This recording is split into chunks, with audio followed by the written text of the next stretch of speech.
Paulo, apóstolo, escreve aos Efésios e diz que Jesus desceu até as regiões inferiores da terra. Esse não é um assunto fácil da gente falar, mas está na Bíblia. Não é um assunto de fácil compreensão, mas está na Bíblia. E se Jesus morreu como pecador, não com os seus próprios pecados, mas com o nosso pecado, ele morreu condenado, ele estava pagando, aquilo foi real, aquilo não foi uma encenação. E Pedro, o apóstolo, também fala sobre isso, dizendo que também Cristo morreu uma única vez pelos pecados, o justo pelos injustos, para conduzir-vos a Deus, morto sim na carne, mas vivificado no Espírito, no qual também foi e pregou aos espíritos em prisão.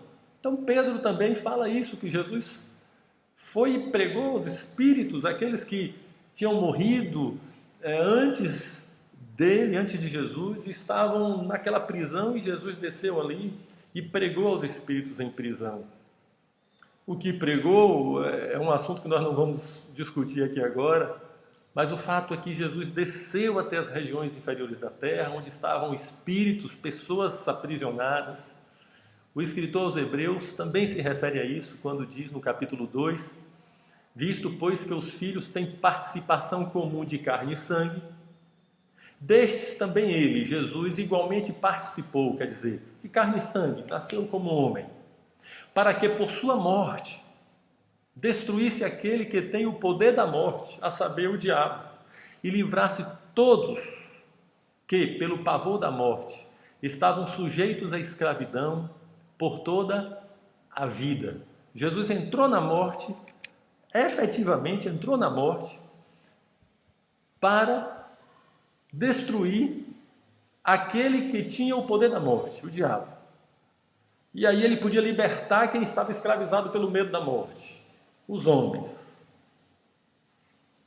Em Apocalipse, no capítulo 1, versículos 17 a 18, João tem uma visão de Cristo glorificado e diz assim: quando o vi, caí a seus pés como morto.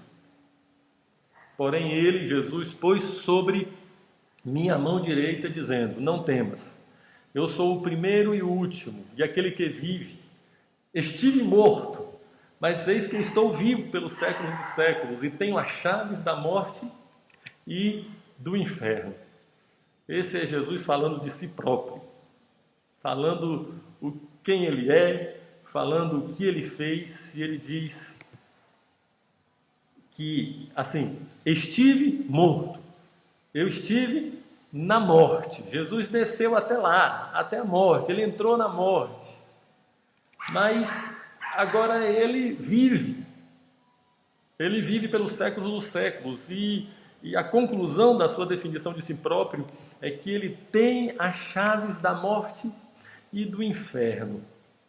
Alguns costumam descrever aquele sábado de túmulo como um momento de triunfo de Jesus lá nas regiões inferiores da terra, ele descendo até aquele lugar de escravidão, de espíritos em prisão, o lugar da morte e do inferno, onde reinava Satanás, e ele descendo até ali e chegando diante do seu adversário, diante do adversário dos homens, diante do diabo, e ele toma das mãos do diabo as chaves da morte e do inferno. Agora o pecado que dominava as pessoas não precisava mais dominar. Agora a morte, que através do pecado também dominava e escravizava as pessoas, não precisava mais escravizar, porque agora quem tinha autoridade até sobre a morte e o inferno era Jesus. Algo aconteceu naquele sábado que foi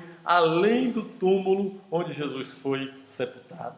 No Espírito, ele estava indo até o fundo do problema, estava indo até a raiz, e João Batista tinha profetizado sobre Jesus, apontando para ele, dizendo: eis o Cordeiro de Deus que tira o pecado do mundo. E Jesus estava ali tirando o pecado pela raiz, estava o justo, entrou na morte, E por ser justo, não pecador, o seu pecado na cruz era o nosso pecado. Ele pôde tomar para ele as chaves da morte e do inferno. E Jesus pôde então triunfar sobre Satanás, sobre a morte, triunfar sobre o pecado. Jesus ali no túmulo, ele estava confirmando, cravando a sua vitória até mesmo nas regiões inferiores da terra. Jesus morreu na cruz pelos nossos pecados. Jesus desceu ao inferno para declarar a sua grande vitória sobre o pecado e sobre a morte. Bendito seja o Senhor Jesus Cristo.